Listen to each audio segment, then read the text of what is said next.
Ya, pendengar Presiden Joko Widodo mengapresiasi investasi dunia usaha Indonesia di Filipina.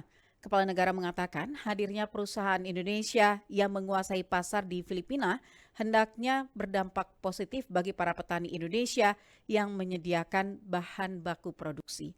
Laporan selengkapnya disampaikan Pradipta Rahadi.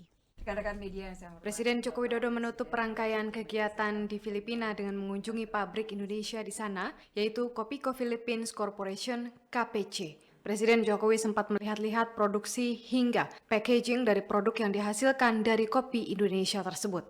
Dalam kesempatan itu, Presiden mengapresiasi investasi dunia usaha Indonesia di Filipina. Kopiko Philippines Corporation merupakan bagian dari PT Mayora Indah Tbk. Menurut Presiden, jumlah produk kopi yang dihasilkan oleh KPC sangatlah besar. Karenanya, Presiden berharap industri tersebut dapat memberikan dampak positif bagi para petani Indonesia. Kita melihat investasi dunia usaha kita, perusahaan Indonesia di Filipina, yaitu Mayora, yang kita melihat ternyata menguasai pasar hampir 50% di Filipina.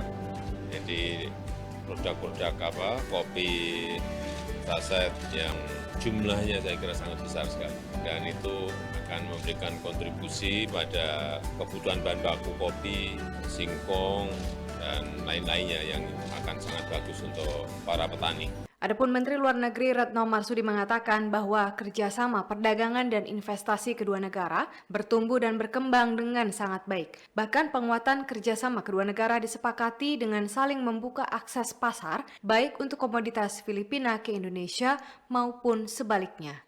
Selama 5 tahun terakhir, volume perdagangan kita terus meningkat, bahkan naik lebih dari 16% pada tahun 2022. Dan kalau kita lihat dari angka perdagangan bilateral, jumlahnya sudah melampaui lebih dari 10 miliar US dollar dengan surplus berada di pihak Indonesia. Di dalam pertemuan, Bapak Presiden dan Presiden Marcos Jr. membahas isu perdagangan ini dan sepakat untuk terus saling membuka akses pasar baik untuk komoditas Filipina ke Indonesia maupun sebaliknya. Secara khusus, Presiden mengharapkan dukungan Filipina untuk meninjau kembali Special Safeguard Measures terhadap produk kopi Indonesia.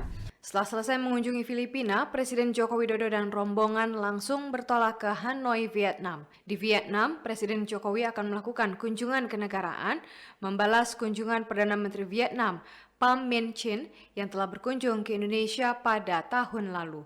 Demikian Pradipta Rahadi, Pro 3 RRI.